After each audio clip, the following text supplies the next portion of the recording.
Mais il va démarrer aussi. I want to report that thing. No, I already said. No, I want to record the meeting. It's recording. Are you sure?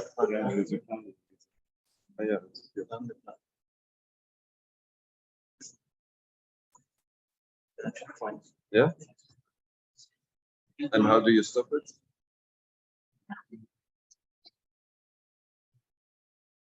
Okay.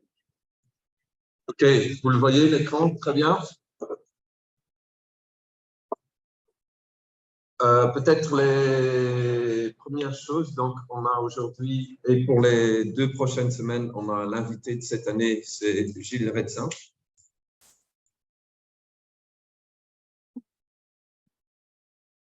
And immediately for Monday morning, we get already an applause.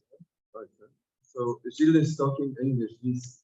He should be speaking French too, because il est belge, mais enfin, les Flamands ne parlent pas très bien français en règle générale. Heureusement, son français n'est pas terrible, donc on va l'aider un peu, donc vous allez devoir le parler en anglais.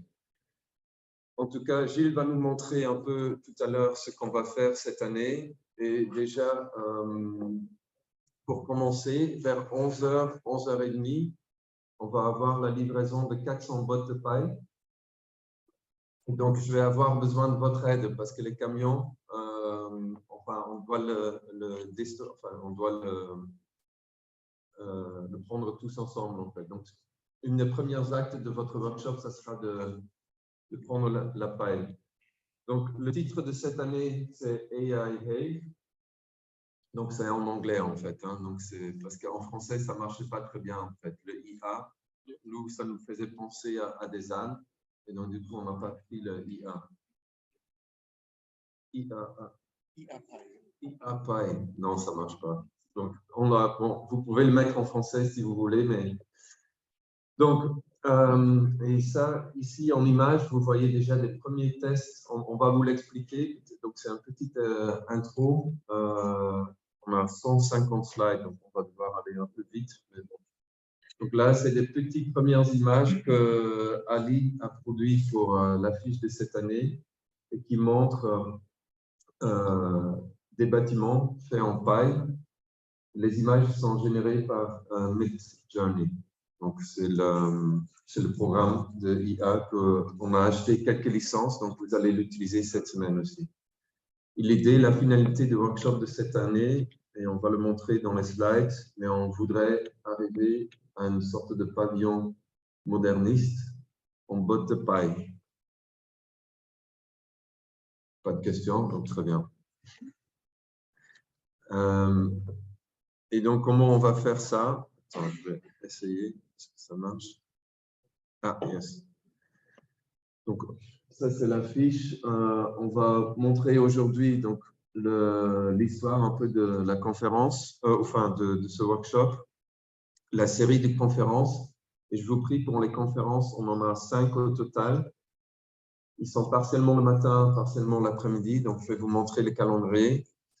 Et c'est des gens qui viennent spécialement de plus loin aussi. Donc, je vous invite vraiment à participer aux conférences. C'est plus sympa pour ces gens aussi. Puis, la liste des gens qui vont vous accompagner. On a une dizaine de personnes qui seront avec nous. La plupart d'entre eux parlent français. Donc, du coup, ça devrait marcher pour vous aussi. Puis, Gilles va expliquer un peu le workshop, l'utilisation des outils digitaux, l'analogie qu'on aura avec la maçonnerie, parce que pour pouvoir calculer et comprendre un peu ce qu'on pourrait construire en paille, effectivement, on a une analogie qui se fait assez facilement avec la maçonnerie. Et puis, bon, je vais vous expliquer, c'est des choses un peu de la structure. Donc, d'où vient notre workshop? C'est une conférence que j'avais pu donner sur Jean Prouvé, qui m'a montré dans ma recherche pour voir un peu ce qu'il avait fait. Il y a certains, Jean Prouvé a donné des cours aussi aux écoles, je pensais à Nancy, pardon. Il a donné des cours aussi. Et dans une des conférences, il parle notamment que l'agence d'architecture ne serait pas concevable sans qu'on comprenne la fabrication, sans qu'on comprenne le faire des choses. Donc, il dit une agence d'architecture n'est concevable que dans l'usine de fabrication des matériaux. Bien sûr, il est dans l'industrialisation et donc une des choses pourquoi le workshop a vu le jour il y a 5-6 ans d'ici est effectivement pour pouvoir commencer depuis la conception, enfin la conception qui se laisse prévoir aussi directement par la fabrication. La deuxième chose que j'avais déjà montré dans les cours, c'est effectivement, vous êtes dans une période où on se doit effectivement réfléchir à notre empreinte carbone. Donc, une des choses où on pourrait le comprendre, c'est effectivement d'aller voir au plus proche de la matière et de voir qu'est-ce qu'on peut, comprendre des matières et construire mieux, des matières qui sont plus proches de nous, mais également, et ce que j'avais montré, donc ça c'est des slides que vous avez déjà vus peut-être au début de semestre, donc ça vous le connaissez, je ne reste pas trop longtemps. C'est surtout aussi comment on va construire, et donc depuis les connaissances tacites qui ont perduré pendant des siècles, comment on va pouvoir l'expliciter. Et une des choses de rendre, dans tout ce qu'on a fait, genre le béton, l'acier, on a construit des méthodes de construire avec, donc des méthodes explicites, donc des travailleurs qui sont sur le chantier, ceux-ci tout d'un coup, ils peuvent faire, enfin sans avoir des grandes études, ils peuvent, avec des règles qu'on a déterminées, ils peuvent trouver comment travailler. Tandis que bien dans le temps, rien n'était écrit. Donc, quand on a fait les cathédrales du 15e siècle, quand on a fait tous les bâtiments, il n'y avait pas des règles écrites pour le faire. Et depuis 100 ans, 150 ans, on a explicité les règles. Et de rendre les règles explicites de la construction, c'est la science. C'est là où il y a l'architecture qui commence aussi, en fait. Parce que c'est plus vous qui êtes vraiment sur le chantier. Donc, actuellement, vous donnez un plan à quelqu'un qui va réaliser les choses que vous avez imaginées. Il y a 500 ans, c'était le maître bâtisseur qui était lui-même directement sur le chantier.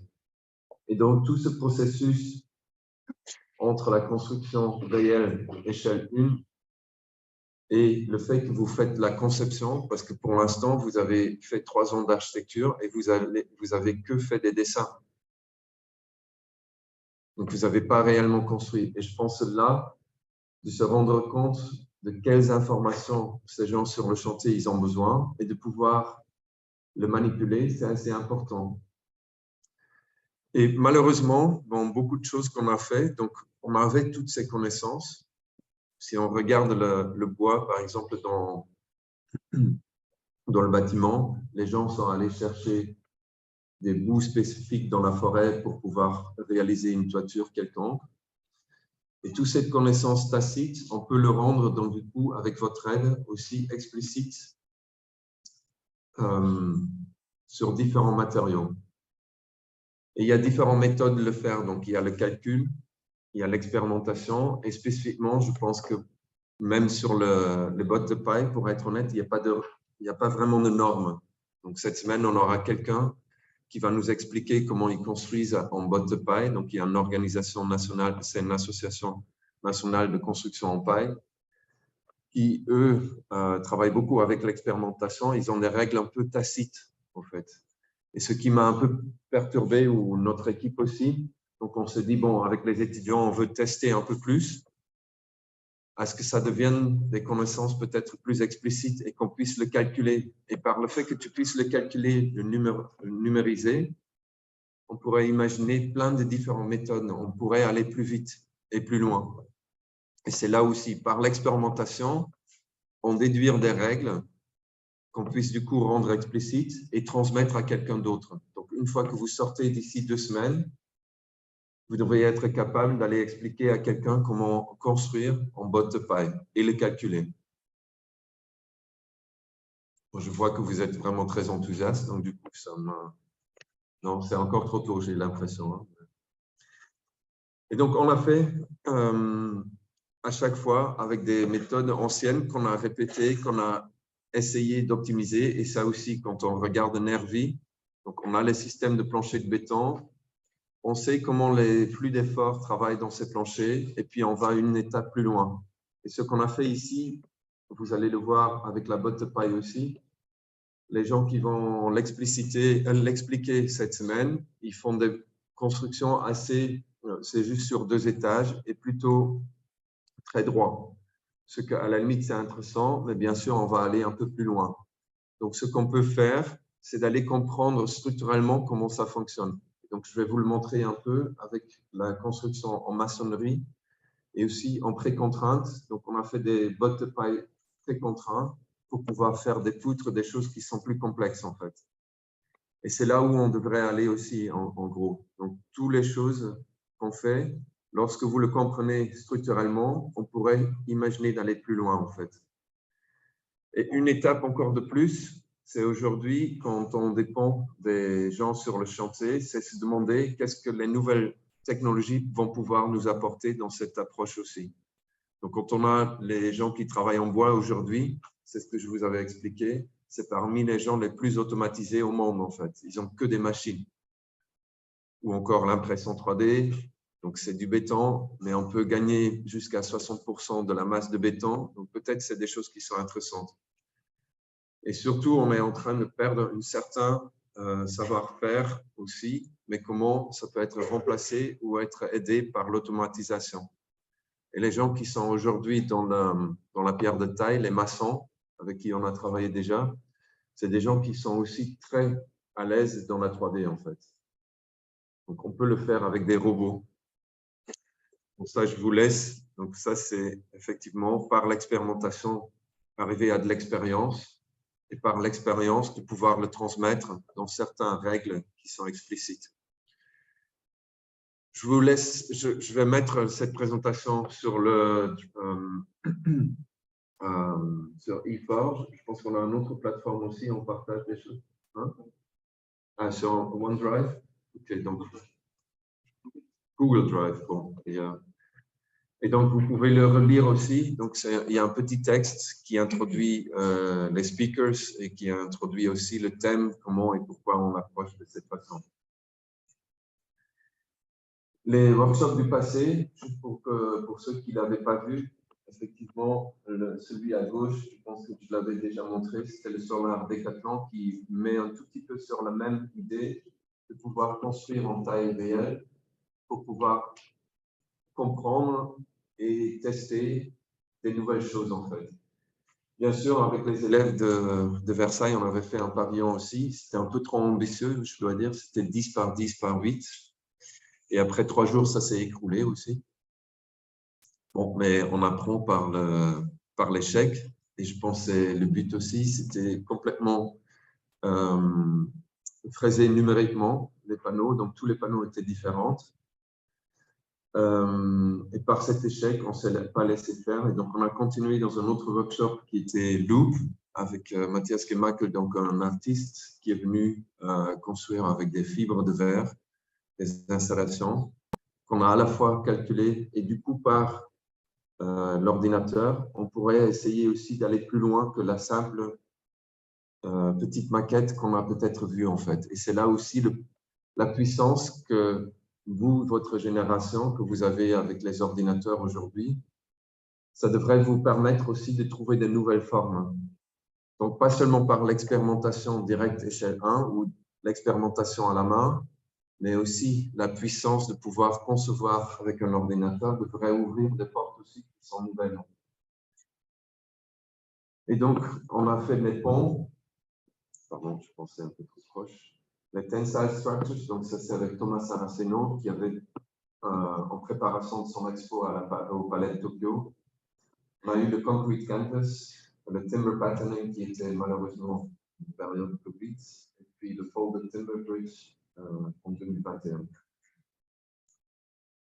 Du coup, ça c'était quelques images à chaque fois, donc on a fait l'échelle 1. Cette année, on voudrait que vous avez l'occasion de pouvoir tous travailler échelle 1. On va essayer, je ne sais pas si ça va marcher. Normalement, c'est que quelques groupes. Et cette fois-ci, on voudrait que vous puissiez tous rester échelle 1. En plus, cette année, effectivement, les expérimentations qui seront faites devraient nous servir pour un P45 l'année prochaine, qui sera sur toute l'année pour pouvoir faire un pavillon pour les JO au parc de la Villette. Donc, le P45 qui sera avec Martial Marquet et qui travaillera notamment, qui prendra le même thème et les expérimentations faites ces 2 semaines-ci. Donc, différentes installations. Donc, on a appris à chaque fois. Le grand échec ici, c'est que c'était en plein hiver et il faisait -5. Donc, du coup, c'était assez compliqué. Et c'est pourquoi le workshop, maintenant, c'est en été. J'espère qu'il fera chaud, mais pas trop chaud. Et qu'il ne pleuvra pas trop parce qu'avec les bottes de paille, une fois qu'ils sont mouillés, ce n'est pas terrible, en fait. Ce qu'on a appris aussi, par exemple, avec celui-ci, c'est que il faut qu'on nettoie bien à la fin. Et là, c'était vraiment beaucoup de ciment. Oui, je laisse ça comme ça, sans commentaire. Ici, avec toute la paille, on va devoir faire attention un tout petit peu aussi, je pense. Je ne sais pas comment l'école va le prendre. Ce n'était pas si évident. On a dû travailler avec le maire de la ville aussi pour trouver un accord qu'on puisse avoir les bottes de paille ici à l'enceinte de l'école. Donc, je vous demande quand même de faire un peu attention. J'en ai parlé à Gilles, qui est prof à la Bartlett. Et à la Bartlett, on n'aura jamais l'occasion de pouvoir le faire. Donc, je vous ferai confiance aussi qu'on commode quand même un tout petit peu l'école à ce que ça ne soit pas le bordel partout. Ça sera le bordel, hein, mais pas entièrement. Non, une sorte de bordel contrôlé. Non? Comment on sait faire? Donc, Timber Bridges, donc ça, c'était les échelles 1. Normalement, on les teste aussi. Donc, on aura un petit jury. Donc, ça, c'était Transforming Timber pour faire des toitures l'année dernière. Et donc, cette année, on a Gilles qui nous accompagne pendant tout le workshop et qui vient de finir son doctorat, qui parle de Discrete Architecture et qu'il a présenté il y a 1 mois, je pense. Et donc, maintenant, il est docteur. Hein, c'est un beau titre. Hein. Et ça, c'est les autres speakers. Donc, j'ai fait un petit… On va les introduire à chaque fois, bien sûr. Il y a Antoine Sartou, que vous devez connaître, je pense, de Sigu, qui est une agence d'architecture française qui ont leur propre atelier. Donc, ils font des choses en échelle 1 chez eux et qui construisent. Donc, c'est une pratique d'agence qui est assez peu commun. Et je pense que c'est très intéressant pour voir le rôle de la fabrication au sein d'une agence d'archi. Comment c'est possible, pas possible? Est-ce que ça, c'est la nouvelle méthode de concevoir des bâtiments? On ne sait pas, donc ça posera la question.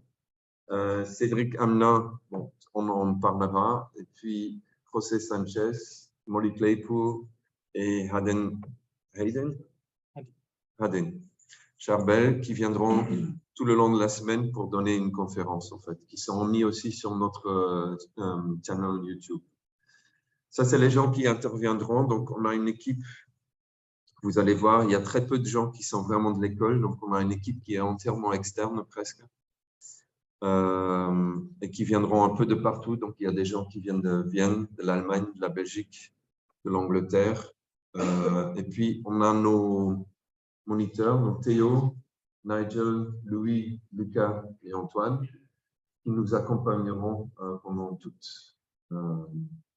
les 10 jours. Et une chose qui sera importante, avec les résultats du workshop, il y a quelqu'un du ministère de la Culture qui va venir aussi pour le jury. Parce que comme ça cadre dans l'expérimentation pour faire le pavillon de Archifolie à la Villette, ils veulent voir ce qu'on fait. Ils vont amener un mécène qui veut mettre un billet d'argent pour les pavillons. Donc, vous devriez être au mieux pour qu'il mette beaucoup d'argent. Et on a le contact avec la Fédération française d'équitation qui, normalement, on a fait un deal qu'ils viendront chercher les bottes de paille pour les chevaux chez eux. Donc, c'est vraiment récupérable. Et l'idée, c'est qu'on va faire un workshop chez eux. Ils ont des… c'est où à nouveau? Hein? en Sologne. Donc, ils ont un énorme domaine là-bas. En été, ils ont 2 millions de personnes, je pense, qui viennent chez eux. Donc, c'est énorme. Ils ont leur propre entreprise de construction qui vont nous aider aussi l'année prochaine pour construire le pavillon. Et on va pouvoir faire des workshops chez eux. Ils viennent aussi au jury. Et c'est eux, pareil, qui vont donner de l'argent pour faire notre pavillon l'année prochaine. Moi, je voudrais bien que ça soit en paille. Eux, ils sont assez sceptiques parce qu'ils ont leur propre briqueterie et ils voulaient d'abord qu'ils fassent des choses en briques. Et j'ai dit non. Donc, j'ai proposé de la paille pré-contrat. Ils ont tous regardé un peu bizarrement. Je leur ai montré les images de l'intelligence artificielle. Ils ont encore compris moins. Donc, ça sera à vous de leur convaincre aussi. Et ils veulent que ça soit un pavillon qui restera sur leur site. Mais ce qu'on a un peu en idée avec Gilles, c'est aussi une fois que c'est, peut-être ça devient juste une sorte de, à chaque fois que c'est en botte de paille, on le construit par exemple à la Villette, et ça devient une sorte d'idée de Ikea. S'ils veulent le faire chez eux, ils commandent quelques bottes de paille, ils les construisent en fait. Donc à voir, donc c'est assez local, toute cette idée de bio et géosourcé derrière. Bon, ça c'est les idées en tout cas. Je laisse Gilles peut-être prendre la parole. Ouais.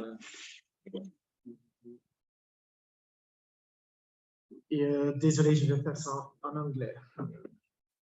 Okay. Yeah, so the workshop is, I think, combining two elements that are very different that you would never think could be combined. So on the left, AI, on the right, Hey, La Paille. I think the context, Klaus described it very nicely before. I think the context is we are at a time where we are really asked to rethink architecture. And I think as architecture students, this is a really exciting time just because of that. We are confronted with a climate crisis. We are confronted with a crisis also of labor and work. What are we going to do as architects if everything gets automated? We are confronted with a housing crisis. And all these crises together are not a time actually to be sad, I think, but a time to be optimistic, because this means there is a time for change. I think this change we are really asked today as architects to rethink how we build. And again, this is not the first time in history. Klaus showed how Jean Prouvé was already questioning these ideas before. So that's a little bit also what we will do in this workshop. We will, in a way, ask questions of how we can build things using state-of-the-art technologies like AI and digital tools, but at the same time trying to really think about architecture and trying to think about turning architecture maybe into something better and more exciting. And I think the really big question, in a way, as architects and especially as architecture students, when you see these images of like robots and AI, is to fundamentally question what does this mean for us and what can it do for the world that we could change things for the better. And I recently, a few months ago, I had this kind of dream in a way, which is this dream. I was thinking, what if we could actually just make a sketch, you know, the most primordial acts, what we do as architects. And what if just in like one click, we could generate a full building and immediately get all the cost and everything. Like, that would be so wonderful. No? Like then, in a way, the only thing we do as architects is our kind of creative act, the design work itself, but the rest would be fully automated. And then maybe as architects, we could then, when we are fully automated ourselves, also have a kind of a more leisurely life. We wouldn't have to kind of work non-stop on our designs, and we could actually kind of use new technologies, robots and AIs to make our life as architects better, right? And then you can learn how to make seafood pasta, you can do pottery, you can go to the beach, etc. So that's one of these optimistic ideas of what we could do maybe with new technologies. And AI, I think, is currently putting us in a really interesting position that suddenly a lot of things are becoming accessible. Like, for example, this image you see there on the right is an image that is compressed out of the last issues of El Croquis. So all the kind of best architects that are in the libraries that are exhibited, you can very easily kind of take in away all their work or all the ideas that they have produced and generate a new image.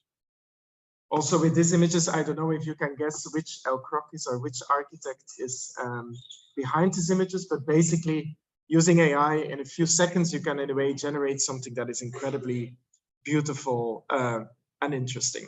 So there is a whole question there around creativity and around, you know, why are we studying 5 years of architecture school? Why are we working day and night if, you know, you can do this in a second? Right? So I think that is a kind of really interesting scenario. And of course, you can say, you know, AI, computers, robots, it all sounds like I went to architecture school to do something creative. I don't like to work with machines, but I think the challenge is actually that these machines could help us be even more creative. I am someone who sketches all the time. These are some images of my sketchbooks. And at some point I had the idea of like, oh, what if I make a database of all my sketches, all these drawings that I do while I'm on the phone or while I'm in meetings, I'm continuously sketching. And what if I actually use these sketches and feed it to an AI and let the AI make more sketches for me? So these are some sketches that are made by AI. I think they're incredibly beautiful sketches. And they are not entirely sketches you could say that are made by a machine. Yes, it's made by a machine, but the sketches are made only with my design intent, with my ideas about how to sketch and how to draw. So in a way, the sketches are a collaboration between artificial intelligence and my own intelligence. And they contain this kind of the unique way that, you know, I would draw a line, which I think is really fascinating. And sometimes the AI is even better. This is a drawing also done by the AI, which is arguably, I think, better than some of my own drawings. So that's also exciting that you can collaborate with this machine and suddenly be like, it gets really scary. It's like, oh, you know, this is a beautiful drawing. This one as well, for example, that's a very beautiful drawing, which is made by the AI that you will be using. And you see this kind of very subtle movement of the line, like as if someone has really been kind of thinking and training on doing this, right? But then the difference is that you can do this in the thousands. By the end of the workshop, all of you will have thousands and thousands of drawings. Maybe you will have made more drawings than you ever did in your whole life. Right? So that's also interesting. But it will not stop at the drawings, because these drawings, and that's the really big challenge, is that when we draw, you are also drawing space, you are thinking about architecture, you are thinking about the organization of material, about design. So we also have brought a series of algorithms that will allow you to directly translate these sketches into organizations of material, into buildings, or ultimately into organizations of hay, right? So we could actually do this in 2 weeks. You could go directly from a sketch to a one-to-one mock-up of a building. And for the building, because I like this idea that we think about machines not as something scary, but as something beautiful that will help us to have a better life, and that maybe will help us as architects to go to the beach from time to time and enjoy a leisurely life. So the idea is that our AI hay house would be something about leisure and holidays. So the idea is that we make a little house together for all of us with a swimming pool and a kind of a living room inspired by this image. Ouais, et donc pour la semaine prochaine, on peut ici. Ouais. Très important. Now, while this is a little bit a dream, you know that architecture is always slightly tragic, because the idea to make architecture fully automated and to not have to work, unfortunately, is a lot of work to do this. So unfortunately, we will have to work very hard to get our house with a swimming pool. And the main thing that we will do is, in a way, think about architecture. On the one hand, we sketch the design intent, but on the other hand, we need to think about the parts, the discrete elements of architecture that buildings are made from, to be able to realize this dream into physical form. So for that, we will do something, and Klaas mentioned it in the introduction, something I think that not has been done before, which is the idea to look at hay, at la paille, at blocks of paille as building blocks for architecture, where we will be using post-tensioning cables to construct something really daring and unexpected from hay. And of course, hay is very old. You all know this, that we have used this material for hundreds of years as architects and as builders, as makers. But we have not yet, I mean, as far as we know, the first experiments ever to tension hay together were just done 2 weeks ago at the offices of Bollinger Grohmann with Klaas and his team. And this technique, it's a very interesting technique that is also very old. It's used normally for post-tensioning concrete or other discrete elements like small bricks. But I have done a series of workshops and structures before in my own work that I will talk about more in my talk later today, where we are basically post-tensioning almost like Lego blocks, this kind of really simple pieces together on multiple scales. And I have explored this with timber. I've never done this with hay, but I'm very excited to see what we can do with hay. We've done this for a series of buildings and projects making, for example, really long beams. But in principle, the idea is the same. Like this is done with really thin timber sheet materials. It's only 12 millimeter thin timber. But with the magic of post-tensioning, you can suddenly make from a relatively weak material, you can suddenly make a very long span with a lot of really heavy people sitting here on top of this beam to try it out. And then the argument is always the same. We can be generous. We can suddenly, with these weak materials, construct beautiful spaces that don't cost a lot of money and resources, and that maybe do something good for society, that suddenly our architecture could actually become accessible to the many. So that's a little bit what we'll be doing in the workshop, and we'll start that. I think the further parts of this talk will explain that a bit more, but we'll basically be building initially very simple elements, beams, trying to think how far can we span with this really simple material. And then we'll start to build more architectural elements like walls or floor slabs or combinations of walls and beams to build in a way a kind of a set of parts, a library of architectural elements that then we will put together into our house with the swimming pool. So that's kind of the overall idea of what we do in the workshop. I think it's a very exciting brief. We have absolutely, this is wildly experimental, so we'll see how far we get through this. Yeah, maybe just pour l'expliquer, effectivement, on va parler des éléments de l'architecture. Donc, on a un poteau, une poutre, un mur et le plancher.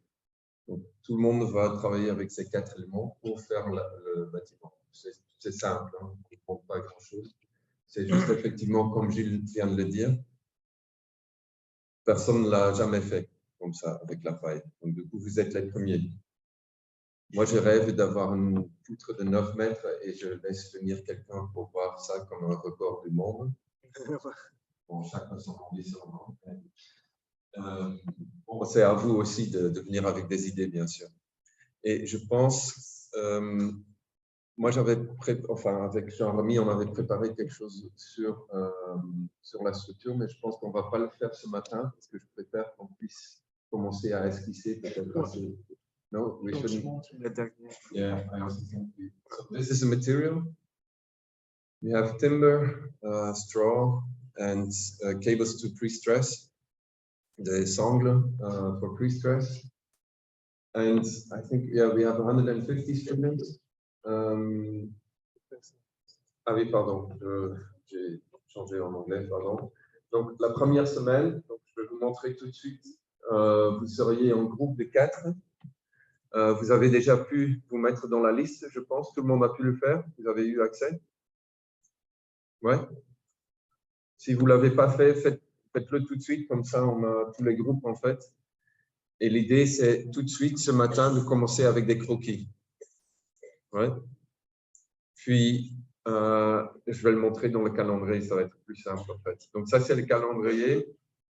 Mercredi, on a déjà un premier jury. Donc, c'est-à-dire ce matin, aujourd'hui, vous allez faire des croquis déjà. Donc, on va devoir trouver 5 volontaires qui vont gérer les licences Midjourney. Donc, on a acheté des licences, on en a 5. Ça travaille avec Discord. Donc, il y a un compte Discord qui est rattaché à ces licences. Et donc, il y a 5 personnes qui vont recevoir comme email ou sur le Google Drive. We have 4? OK, 4. Donc, 4 personnes, on aura besoin pour pouvoir générer. Donc, tout le monde fait des croquis, plein de croquis pour entraîner votre intelligence artificielle. Et donc, vous allez les envoyer à ces personnes. C'est nos 4 maîtres de AI qui vont le mettre dans la machine et qui vont ressortir d'autres croquis. Et pour mercredi, on espère que vous avez des milliers de croquis, en fait. Et donc ça, c'est une chose. Entre-temps, on a aussi de fibres de bois, donc c'est un isolant, avec lesquels vous pouvez les couper. Ils sont déjà coupés ou pas? OK, on est en train de les couper dans des petits blocs. Donc, vous pouvez les laisser venir ensemble aussi pour faire des maquettes, pour voir comment vous allez travailler la matière, en fait. Ça doit représenter la paille. Et donc, vous pouvez, on a un peu de corde aussi pour les très contraindre, et donc pour que vous puissiez faire des constructions. Et pour ce mercredi, du coup, on va vous fournir un modèle, comment présenter. Donc, on va passer par tout le monde. Notre workshop, c'est à la nef. Tout le monde sera à la nef. On peut construire dans la cour de la Fontaine et dans la cour du 14, normalement. Donc, c'est, enfin, pour ceux qui a de la place.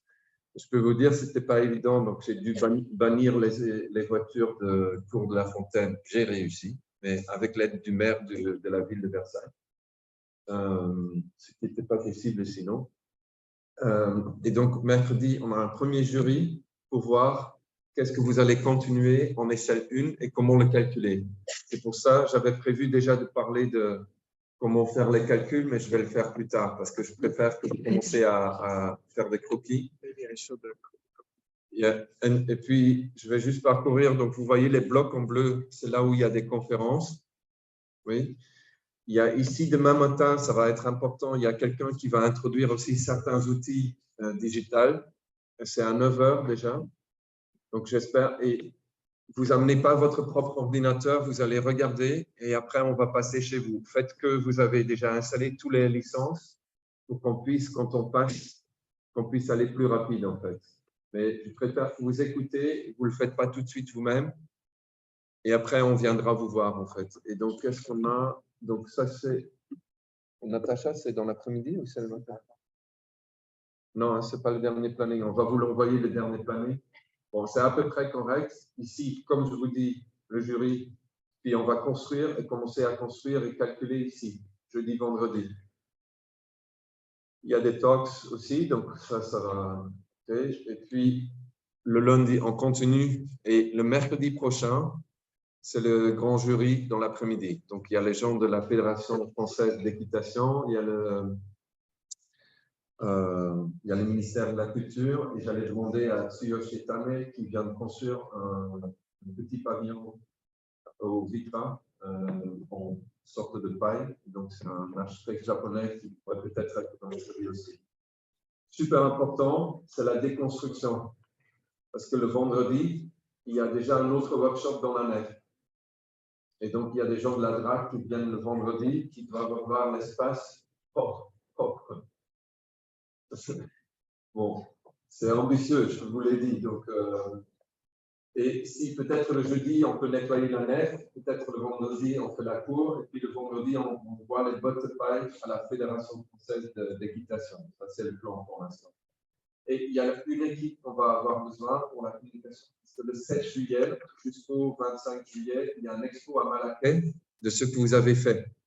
Donc, tous vos résultats, c'est super important qu'on fait un bon stockage, qu'on les prépare bien, parce qu'on doit l'exposer, en fait. Donc, il y a un certain bottes de paille qu'on va garder et qu'on va envoyer à Malaquais pour être exposé là-bas, en fait.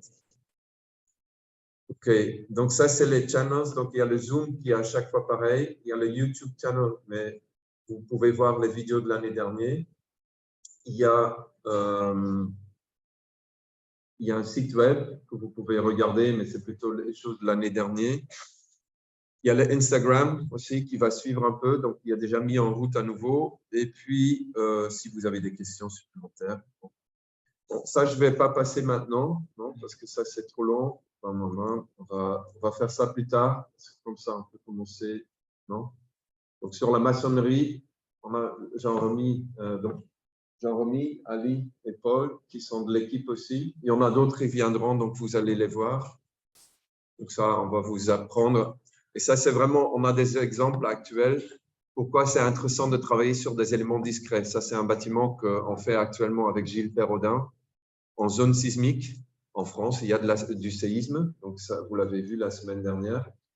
Et on essaye de construire en pierre de taille sans armature en zone sismique. Et ce n'est pas évident. Et donc, du coup, je vous l'expliquerai en fait plus tard. Donc, les éléments de l'architecture, donc poteaux, murs, poutres et dalles. Donc, ça, on va le retravailler. Et puis, on va commencer aujourd'hui. Donc, ça, je laisse à Gilles à nouveau. Yeah. So just maybe a few words because we don't have a lot of time for today. So the idea today is that we obsessively start sketching together with the AI and create our own sketchbook. This is a very simple procedure. You can just make a sketch. You will take a picture with your phone. You will upload it to your assigned Midjourney license. It's in 2D. Yeah, the sketch is always in 2D, very important. Yeah, like this is a good reference for the sketches.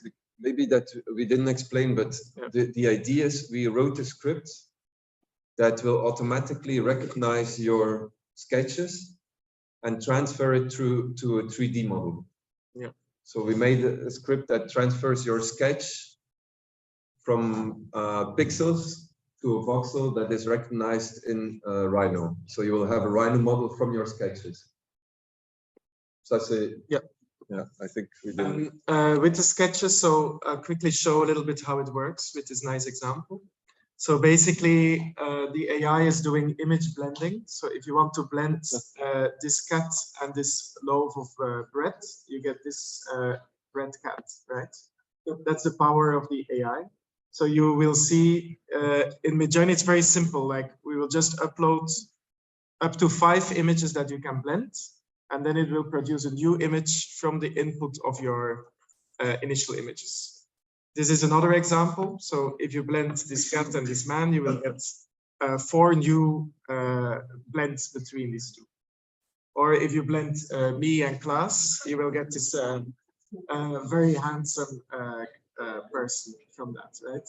So so it's really playful. It's really fun. So like this is how I made this sketch. So this sketch is a combination of these 2 sketches that I made, and then it will generate a new sketch for you. So we will do that today. You will all be doing sketches, and I think it's really interesting to think about maybe do you blend 2 sketches that are the same or very similar, or do you blend 2 sketches that are very different? And also thinking about what you sketch and what the scale is, etc. And then the output of today in a way should be a whole sketchbook of sketches that you combine. And it's also nice in a group because you are, how many people in the group? 4 or 5? Yeah, 4. So you can also blend each other's sketches, right? So you can make one sketch that is really done by the group, like you negotiate your sketches within the group.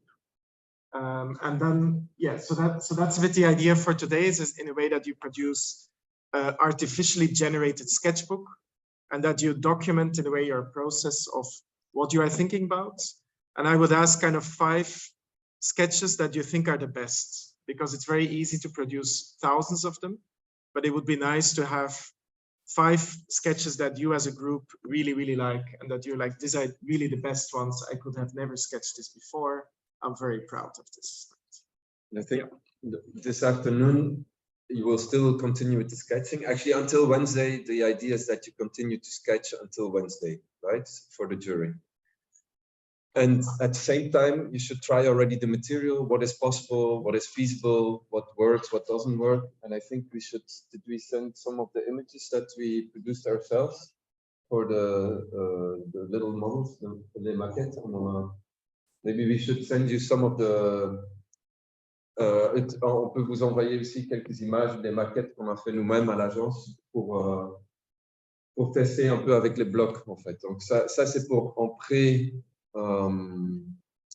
pour pouvoir travailler déjà un peu sur l'idée de la paille, en fait. Parce que je peux vous dire, bon, il y a une partie qui est les croquis, et c'est de venir de quelque chose qui est une ligne continue à quelque chose de discrétisé, ce qui n'est pas si évident.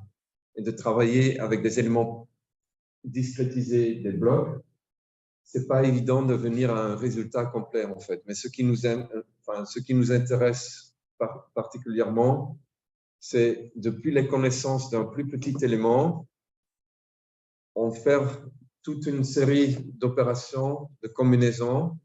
Tu peux trouver différentes architectures. Et donc, c'est devenant du plus petit dénominateur à quelque chose de plus grand, ce que normalement, vous ne faites jamais. Normalement, vous dessinez un plan et après, ça devient une matière. Et je pense intéressant pour le futur dans votre pratique d'architecte, c'est aussi de pouvoir faire l'inverse, en fait. C'est de pouvoir venir d'un élément à ce que ça devienne de l'architecture. Et donc, on essaye un peu de vous tester, de mettre un peu les relations classiques que vous avez apprises jusqu'à présent, les 3 dernières années, et les renverser un tout petit peu, en fait. OK, donc, je pense on va s'arrêter là. J'ai encore donc toute la partie sur la maçonnerie que je vous montrerai plus tard. Est-ce qu'il y a… Oui, il y a une question là.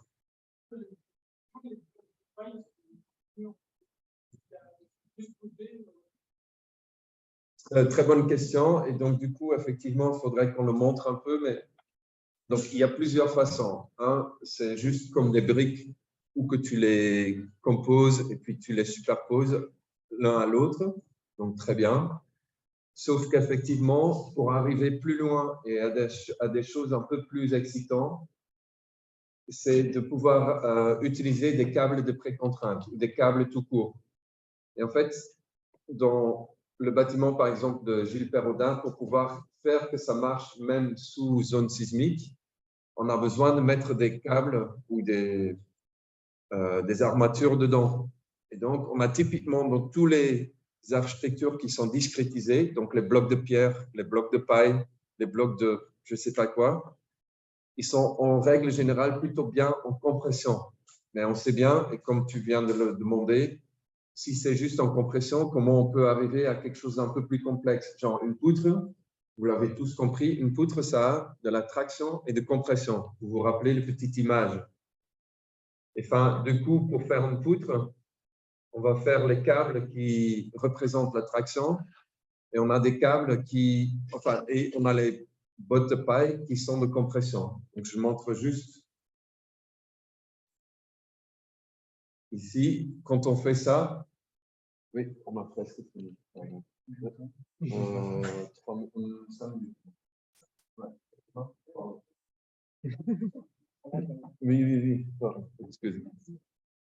Bon, on a commencé un peu trop tard. Donc, du coup, vous le voyez ici, quand je le fais avec même du bois, si je voudrais que ça travaille comme ça, je peux le travailler parce qu'avec les bottes de paille, on pourrait le faire aussi en arc. Ce qu'on n'a pas essayé à l'agence encore, on n'a pas mis en arc, en forme d'arc. Donc ça, toutes les choses travailleraient en compression. On peut l'essayer. Donc, je vous laisserai essayer. Hein. Moi, je ne le sais pas, en fait. Donc, du coup, c'est tout ce que vous allez faire, j'ai aucune idée. Donc, ça, c'est la base. Donc, vous devez me surprendre. C'est pas mal. Et ici, par exemple, sur cette poutre-là, si je veux que ça travaille en poutre droite, on a essayé à l'agence, je n'ai pas les photos ici, mais donc je pousse et ça, c'est la précontrainte finalement. Et pour des murs, je peux faire pareil. Ou quand on regarde Eladio Diez, qui a fait des murs en briques qui sont un peu en forme de vague, voyons, ça se stabilise par la forme qu'on introduit en fait. Donc, c'est à la fois une question de forme, à la fois une question de mettre de la précontrainte. On peut aller plus classique, et c'est un peu le danger avec les croquis de Midjourney qu'on aura peut-être, que c'est encore trop classique et trop droit. Et on a écrit quelques autres scripts pour foutre un peu le bordel dedans, en fait. Aussi. Oui.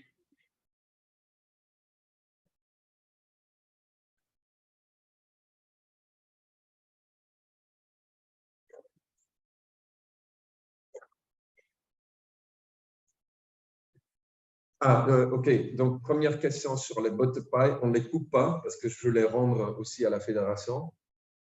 Et c'était, en fait, quand Gilles a travaillé beaucoup avec des blocs en bois. Mais c'était tellement de travail et on s'est dit, mais c'est stupide, on a quelque chose qui est déjà prêt. D'abord, on avait pensé à des cubes de sucre aussi pour faire vos petites maquettes. Mais bon, c'est un peu compliqué à manipuler. C'est très petit, je pense qu'avec mes gros doigts, ça ne marchait pas.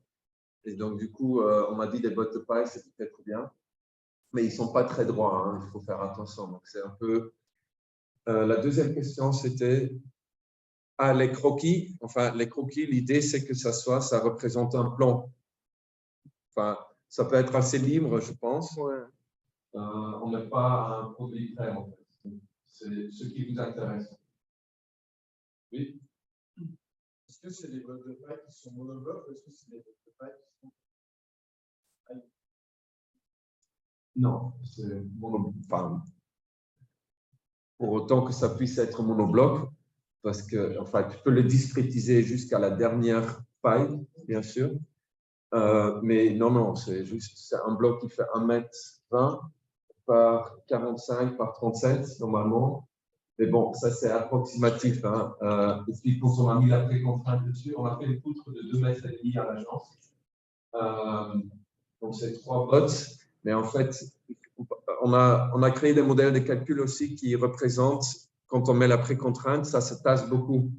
Et donc là, en fait, ça aurait dû être 3 mètres, les bottes de paille qu'on avait, mais ça s'est tassé de 80 cm. Donc du coup, ça, on va devoir le prendre en compte aussi. Mais pour l'instant, jusqu'à mercredi, on va tester avec les petits blocs, on va tester avec les croquis. Et mercredi, je vous expliquerai encore quelques règles, comment s'approcher en fait de cette problématique, comment travailler avec les blocs discrètes.